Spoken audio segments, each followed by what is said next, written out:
ეს არის ენტონი ჰოპკინსის სიმფონია. როგორ ქვია? საოცრება. მოკლედ თუ გინდათ გაიღვიძოს თქვენში რაც შემოქმედმა და აი ცხოვრების მთელი ცხოვრების სილამაზის, ზერდის, სიხარულის, ყველაფრის ერთიანად შეგრძნება გინდათ, უნდა მოусმინოთ. ენტონი ჰოპკინსის ვალსია, მე მგონი ხო, ვალსია ხო არ ცდები. მოკლედ რას ვაკეთებ მე? დილაბშვიდობისა მოგესალმებით. ძალიან მომინატრით და ვიფიქრებ.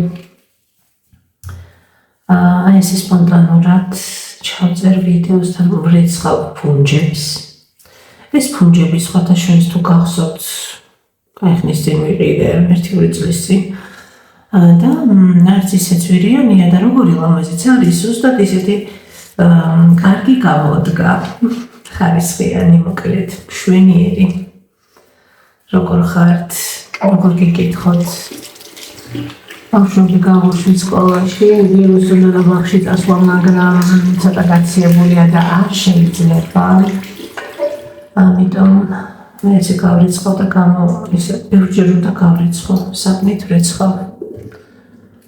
ხო და ესე შემოკარგებო ამ ცხელმა წყალმა ისე აურია. არ ვიცი რა უნდა, ისე უნდა შეცვალონ რაღაცა თუ რა უნდა, არ ვიცი. აუ ეს შავი ყოფილა.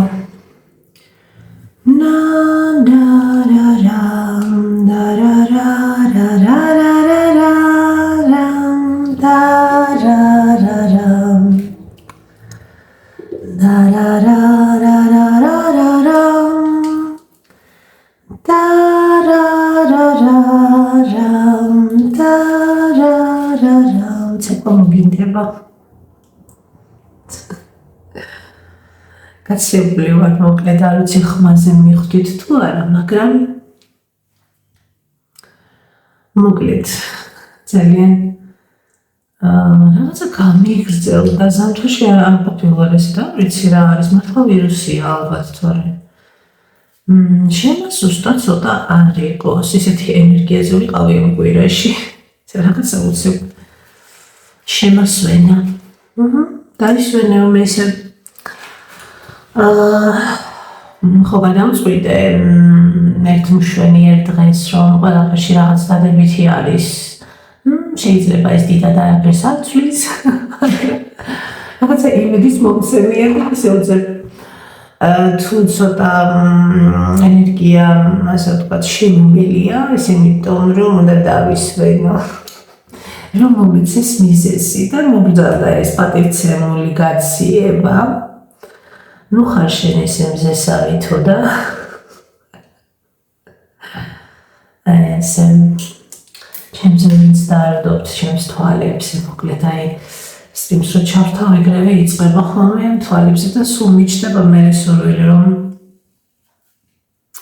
ბოლოს და ბოლოს რამე ახალი არ არის.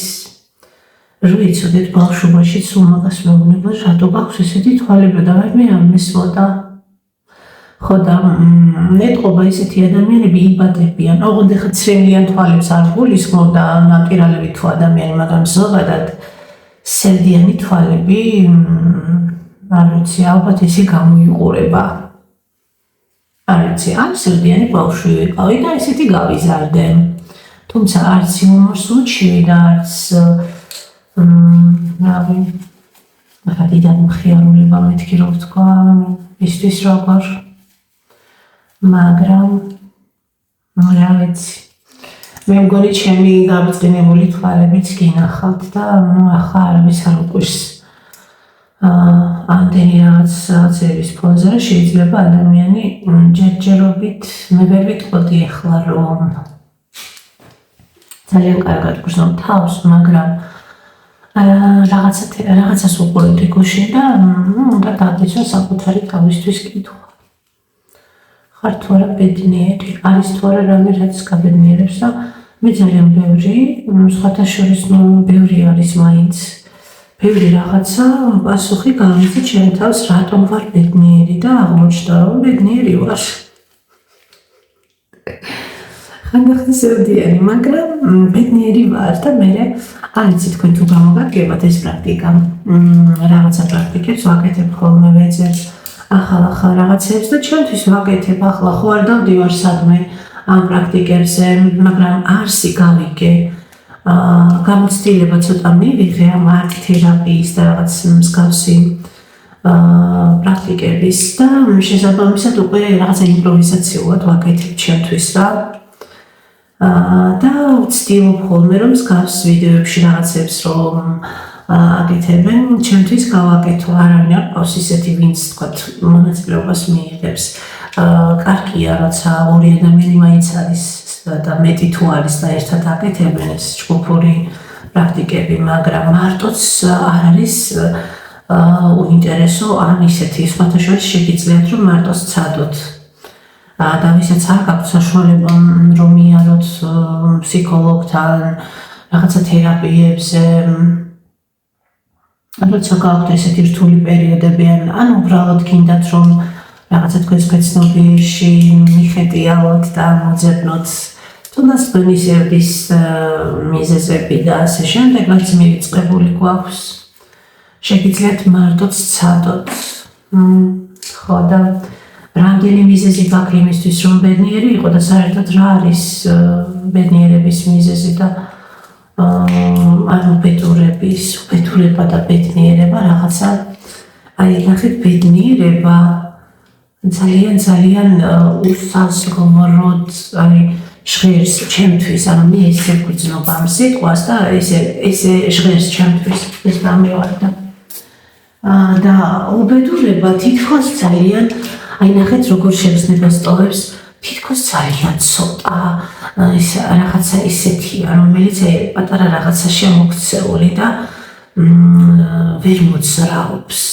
ანუ ეს არის რაღაცა გაშეშება, უცრაობა, უმოქმედობა, როცა თითქოს აი არ ფიქრობ, თუ არ ფიქრობ, არაფერი არ მუშაობს. არ გრძნობ, გაჩნია. ხო, რასთან გვაქვს საქმე. ხო და ბედნიერება თურმე როცა უბედურად გრძნობ თავს, უნდა გითხო შენ თავს არა ის თუ რატო ხარ უბედური, არამედ ის თუ რა მიზეზი გაქვს იმისთვის, რომ ბედნიერი იყო და თქვა რომ ბედნიერი ხარ და ჩამოთვალო ის მიზეზები და აღმოჩნდა რომ ადამიანს შეიძლება იმ მომენტში როცა თავს ცუდად გრძნობს, საერთოდ არ ახსოვდეს რატომ არის ბედნიერი და უნდა ჩახვიდე დეტალებში, აი რა გაბედნიერებს, გარდა იმისა რომ რაღაცა ყოფითი პრობლემები არის, რაც ძირითადად ყოფითი პრობლემების გამო არის, ცუდად მე ესე მგონია და ადამიანები ახლა სხვადასხვანაირები არიან, ზოგი ძალიან ისეთი ხდება ამ ყველაფრისგან, ზოგი პირიქით უფრო შემწყნარებელი ხდება, ზოგი ძალიან სასტიკი ხდება, ეს უკვე ძალიან პიროვნულია და ინდივიდუალური. მაგრამ საერთო ჯამში გამოდის რომ გაღიზიანება აგრესია, რაც ძალიან მომატებული არის ადამიანებში, გამოწვეულია ყოფითი, შეიძლება ხელოვნურად შექმნილი პრობლემებისგან, თუმცა ეს უკვე სხვა საკითხია. ხო და რომ ვკითხოთ ჩვენს თავს, აი დღეს ვკითხოთ ჩვენს თავს, გუშინ გავაკეთე და აი ესე რაღაცნაირად რომ ვიყავი, ცოტა თითქოს გაფხიზლებს, გაბრუნებს საკუთარ თავში, სულაც არ არის ისე, როგორც ახლა პატარა რაღაცაში არსი ხარ, ამოდიხარ იქიდან და თავისუფლდები და აი ხვდები რომ მე მაგალითად თან ესე ვახმოვანებდი, გულში კი ავპასუხობდი ესე უნდა ხმალმაღლა თქვა, რომ საკუთარმა თავმა გაიგოს, ტვინი ძალიან მარტივად იჯერებს, ვერ არჩევს თურმე ეს ინფორმაცია სრულ არის თუ არა, შენ თუ ამას ახმოვანებ, თუმცა ალბათ გულსხმელობაც არის მნიშვნელოვანი ემოცია, როგორ ამბობ ამას, მე ესე ვფიქრობ, მაგრამ შეიძლება ასეც არ იყოს, არ ვიცი. უბრალოდ მე თუ რამეს ვამბობ, მართლა ის არის, რაც მოდის უცებ და ზოგადად ბევრი ფიქრის გარეშე რომ მოდის რაღაცა, ეგ უკვე შენია. პირველი რასაც გაიფიქრებ, დაკვირვებული ვარ, როცა რაღაცაზე რაღაც გაკეთება მინდა მაგალითად და დრო თუ გავწელე და ვიფიქრე ამაზე და ვიმსჯელე, უიჭველი გადავიფიქრე. და შეიძლება ეს ცუდია. იმიტომ რომ მიფიქრია რატომ არ გავაკეთე ეს ადრე. ხო და მოკლედ ვკითხე ჩემს თავს და თუნდაც ძალიან მარტივი რამე არის დილით რომ გავიღვიძებ და გამოდივარ გარეთ. იქნება და მე სულ სხვა ადგილას მინდა ვიყო და სხვა სამყარო მქონდეს, ხო ისეთი როგორიც აი შინაგანად მაქვს, მაგრამ სადაც ვარ აი ამის მიმღებლობა და ისე ვიცხოვრო თითქოს იქ ვარ სადაც მინდა ყოფნა, ანუ ჩემი თავი მაძლევდეს იმის საშუალებას, რომ სადაც არ უნდა ვიყო, ის სამყარო ვიგრძნო, რომელიც ჩემთვის არის მისაღები. გამოდივარ გარეთ, აი ყავს რომ აკეთებ, აი ერთი ხერო არის ალუბლის, აი დავჭდები ხოლმე და რაღაცა ჭიკჭიკი არის, ჩიტების უსმენ ხოლმე. ამ ყველაფერს თუ ვასწრებ და რამე არ მიშლის ხელს, აი ეს არის ბედნიერების მომენტი. და თუ რამე მიშლის ხელს და რაღაცა ისეთი არის, მაშინ ხვდები რომ აი გარე სამყარო რაღაცნაირად ცდილობს რომ შევიზღუდოს. აი ეს კუთხე რომ გავაკეთე აქ, თითქოს აი ამითაც ბედნიერი ვიყავი. რაღაცა პატარა რაღაცები მაბედნიერებს. შეიძლება ერთი სიტყვა მითხრას ადამიანმა საერთოდ ვერ ხვდებოდეს, რომ აი ამ სიტყვით მე რაღაცა ბედნიერად ვიგრძენი თავი. ბევრი მიზეზი აღმოჩნდა იმის თუ რატომ ვარ ბედნიერი. და ასევე ასეთი კითხვა ისურვებდი თუ არა რომ იყო სხვა ვინმე სხვა და რა შენ აი მაგალითად თუ არ მოგწონს შენს თავში რაღაცეები ბევრი რამე არ მოგწონს ისურვებდი თუ არა რომ სხვა ადამიანი იყო რომელშიც აი ისეთი თვისებები იქნებოდა ისეთი გარეგნობა იქნებოდა რომელიც შენ ძალიან მოგწონს, როგორც წარმოგიდგენია, რომ აი ისეთი რო ყოფილიყავი, იქნებოდი ძალიან კარგად. ვიფიქრე, ადრეს მიფიქრე, ალბათ უბრალოდ შეიძლება სხვა ინტერპრეტაცია იყო და სხვანაირად იყო კითხვა დასმული და მივხვდი რომ არ ვიქნებოდი სხვა არ ვიქნებოდი არც ერთ რაღაცა რო შემოეთავაზებინა, ანუ თუ კი მე ისეთ გარემოში, ისეთ სამყაროში უნდა ვიყო, სადაც ყველაფერი იქნებოდა ისე, როგორც მე გამიხარდებოდა, მაგრამ მე არ ვიქნებოდი და იქნებოდა ვინმე სხვა პერსონაჟი. და მაშინ ეს არის მე მივხვდი რა ხრიკიც იყო. მივხვდი რომ ეს იყო უბრალოდ გაქრობა, გინდა თუ არა გაქრე, ეგრე ჟღერს. ის კი არა გინდა რომ უკეთეს სხეულში იყო, ანუ უკეთესი ცხოვრება იყოს შენი. არამედ პირდაპირ ესე შეფარვით არის ესეთი კითხვა, გინდა თუ არა გაქრე. ეხლა რო ვთქვა რომ ანდომები არასდროს მიიქნება. მე მგონი ეყოფა ამას, ეხლა კიდევ ერთხელ გავრეცვა, ესე დიდხანს გავაჩერებ. ხო და არა ვიცი, მაგრამ როგორ ფიქრობთ? ხართ თუ არა ბედნიერი? როგორ ფიქრობთ? ხართ თუ არა ბედნიერი? რა არის თქვენი ბედნიერი? რა თქმა უნდა, ადამიანებს ვერ ფიქრობ, რომ ყველას აქვს რაღაც ბედნიერების მიზეზი. რა არის თქვენი ბედნიერების მიზეზი? კითხეთ თქვენს თავს, უპასუხეთ რომ კითხვებზე. და ხო, პარალელურად იმისა, რომ რაღაც არ მოგწონს შენ ცხოვრებაში, შეიძლება რომ დაიჭირო მომენტები და ის მომენტები აქციო შენი ბედნიერების შეგრძნებად. მე ამას ვახერხებ. ყოველთვის რაც არ უნდა რთული პერიოდი მქონდეს, ყოველთვის ვახერხებ და თან თუ მავიწყდება ეს უცებ რაღაცნაირად ეს ინფორმაციები სასარგებლო, რასაც ვიღებ ხოლმე და ხანდახან გონია ეს ნუ არ უსმენ ლიკას უკაგიჟდები ამ ყველაფრის. მაგრამ უკვე ვისწავლე რომელი ინფორმაცია არის ჩემთვის და რომელი არა და ეს ძალიან მნიშვნელოვანია. ამიტომ დიდად არ მაქვს თავი ფიქრებით სავსე, რომლებიც ჩემზე არ არის. თუ კი რაღაცით ვარ გადავსებული და რაღაც მაქვს ძალიან ბევრი ფიქრი, ეს აუცილებლად მართლაც რომ ჩემზეა და არა ახლა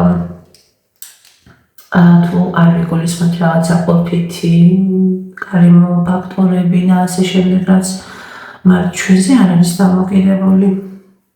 ხო და მეგონი გარიცხე კარგად ხო? ძალიან კარგად. საერთოდ გავრიცხავდი ყველაფერს, რაც ირიცხება იქ უნდა ამოყვარო შთიდან. ასე ჩემო კარგებო, როგორ ხართ თქვენი? როგორ მიდის თქვენი ცხოვრება? დარჩა თუ არა დრო, ადგილი საკუთარი თავისთვის? რაღაცა ვიდეოც შეგვხვდა გუშინ, თითქოს აი რაღაცა პროცესში რო ხარ და ცდილობ რომ ისწავლო, ცდილობ რომ რატომ ხდება ეს ყველა, რატომ ვცდილობ მე მაგალითად, სხვა ადამიანებიც ხო უსმენენ მსგავს თემებს და თავიანთ ცხოვრებაში უნდათ რომ მარტო თეორია კი არ იყოს, ეს პრაქტიკაში ასე ვთქვათ სცადონ ამ ყველაფრის გამოყენება და გაიმარტივო ცხოვრება. ჩვენ ხო ძალიან ისე გაჩნია ადამიანს, მაგრამ ხო ძალიან ემოციური ადამიანი ვარ და ყველაფერს მომენტალურად ძალიან იმპულსურად ისე აღვიქვა. ვფიქრობ რეალურად როგორც ციხემსელა და ალბათ. და მე ვცდილობ უკვე რომ გავანეიტრალო, იმიტომ რომ უკვე გონება ირთვება. აი, შენთვის არ შეიძლება ესე აი, ამაზე ნაკლებად უნდა იღელო. რაღაც ვიდეოში შეხვდა გუშინ კიდე. ესეთი ის იყო ძალიან კარგი მაგალითი. რაღაცა ფილმიდან იყო მე მგონი.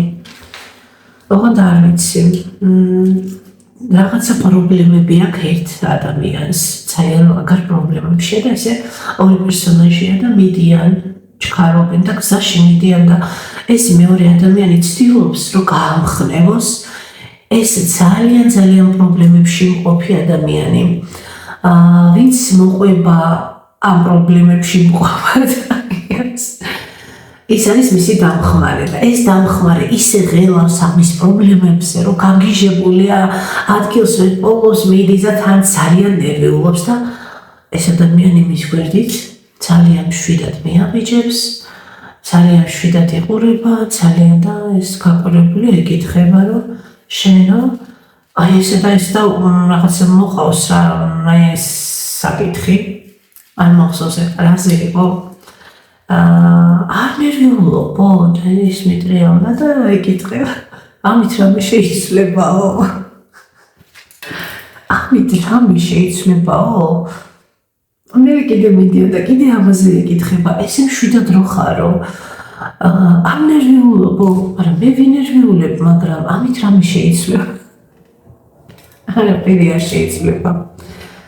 რა თქმა უნდა, ახლა ჩვენ ესე არ შეგვიძლია, ეს უკვე არის ის ადამიანი, როგორ იყო იქნა თქვენი ადამიანი, რომელმაც მიიღო რეალობა, რომელიც გაცნობიერდა რაღაც საკითხებში და მისი დამოკიდებულება, სწორი, ჯანსაღი დამოკიდებულება, რომ აღარ გაიღოს რესურსი საკუთარი ჯანმრთელობიდან,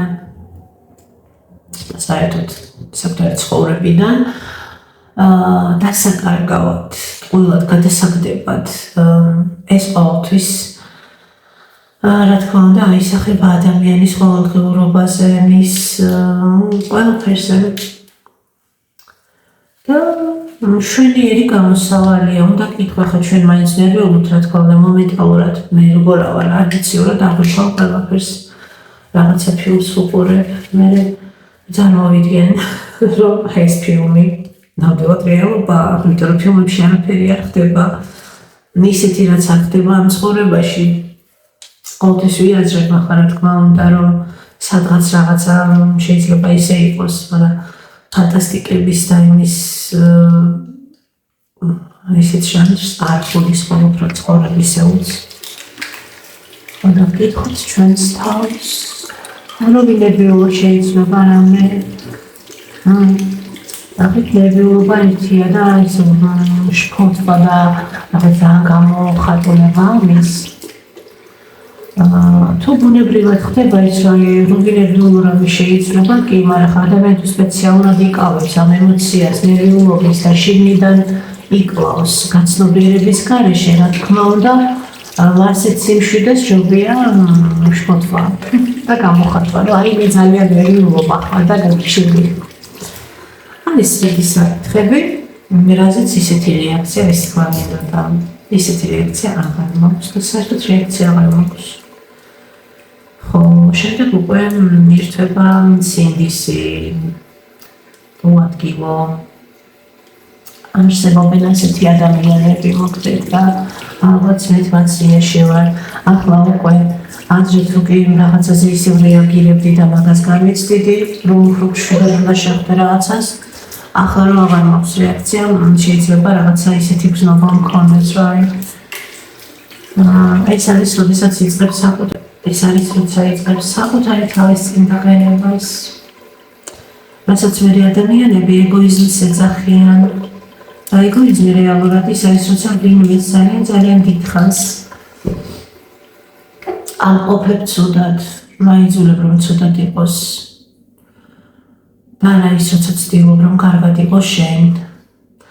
რადგან შენ რო კარგად ხარ, ძალიან ბევრი ადამიანი, ვინც შენს ირგვლივ არის, კარგად იქნება და თუ ვინმე შენი კარგად ყოფნით კარგად არ იქნება, ის ადამიანი შენი არ არის. თუ ვინმე ხელს გიშლის იმის კეთებაში, რაც გიყვარს და ისე იქცევა თითქოს ეს ყველაფერი, რასაც შენ აკეთებ, არაფერს ნიშნავს და არ არის ისეთი ღირებული, რასაც არ უნდა ეხებოდეს, ეს არ არის აქ საუბარი რაღაცა ისეთ ძალიან საქმეო საქმეებზე, პატარა საქმეც რომ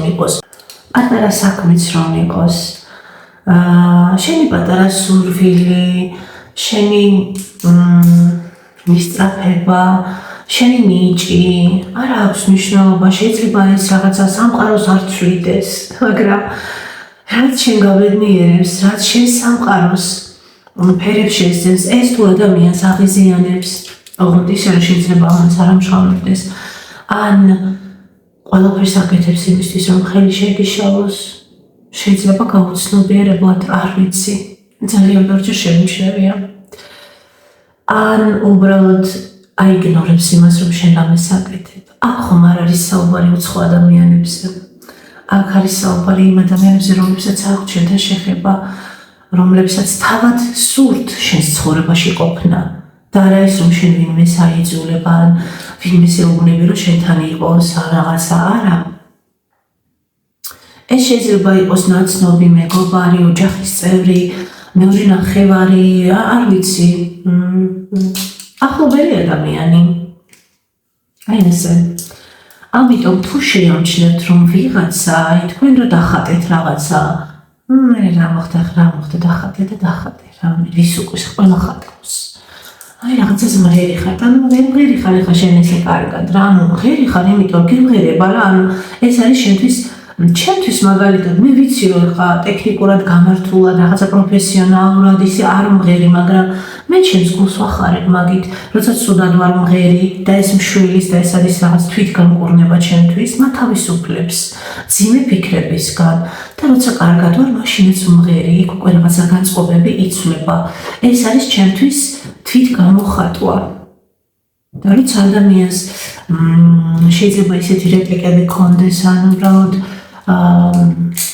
გული წყდება ამაზე, იცოდე რომ ეს არ არის შენ, ეს ადამიანი არ უნდა იყოს შენთან შეხებაში და შენგან არ უნდა ღებულობდეს იმ სხვათა შორის ძალიან შეუფასებელ რაღაცას, რასაც ვერ იყიდი ვერანაირი ფულით, ეს არის შენი ენერგია, რომელიც არის ძალიან დადებითი, რომელიც არის შემოქმედი, რომელიც ისწრაფვის რაღაცა კარგისკენ და არა ცუდისკენ. ყოველდღიურად შენი ფიქრები უმეტესად, ძალიან უმეტესად, როცა არის კარგი, როცა თუნდაც გაქვს სურვილები და ოცნებები დადებითი და შენი მოქმედებები ყოველდღიურად და ადამიანებთან კომუნიკაციის შინაარსი არის დადებითი, რა თქმა უნდა, შენ ეს ადამიანი ხარ, რომლისგანაც შეიძლება იმ ნათელი და კარგი ენერგიის მიღება, რომელიც შემდეგ სხვებს ეხმარება რეალიზებაში რაღაცის, ან უბრალოდ სიცოცხლეში. Αντახან ადამიანები სასიცოცხლო ენერგიებსაც კი იღებენ თქვენგან, ისე რომ თქვენაც კი იცით ამის შესახებ. მოკლედ შემოყარგება. თუ ადამიანი აფასურებს თქვენს სურვილებს, ოცნებებს, იმასაც აკეთებთ, რითიც ხართ დაკავებული. ესე იგი თქვენ რა ყველაფერში მარტო ხართ. მარტო ყოველთვის რაღაცა კარგად მომასწავლებელი. ესე მგონი, იმიტომ რომ შეცვლა რაღაცები შეიძლება. ამდენი ხანი რომ უყურადღებოდ დამტოვეს ბავშვობა მიკვირდა, და მოვიდნენ. წავედი ახლა ჩემი სპონტანური გაზიარებით, გემშვიდობებით, დროებით. არც ისურვებთ კარგ ადამიანებს, ერთგულ ადამიანებს, კეთილ ადამიანებს, რომლებიც თქვენს ჩაქრობას კი არა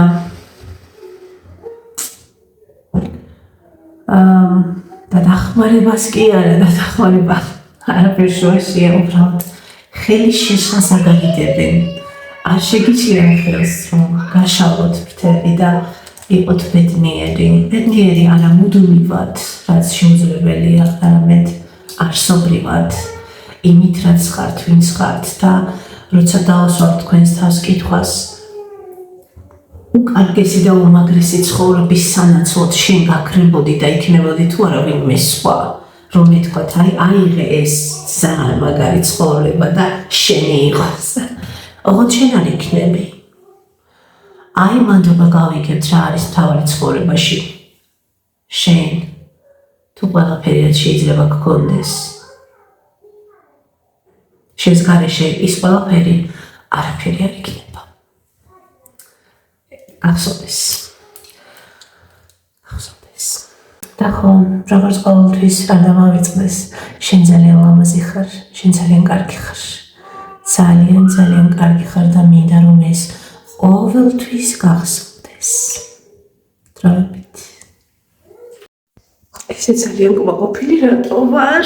არ ვიცი, ახლა წავალ და ლატეს გავიკეთებ. ეზოში ვისეირნებ დავლებ, ბავშვები თამაშობენ. რაღაცები დასალაგებელია, მაგრამ არ მახება.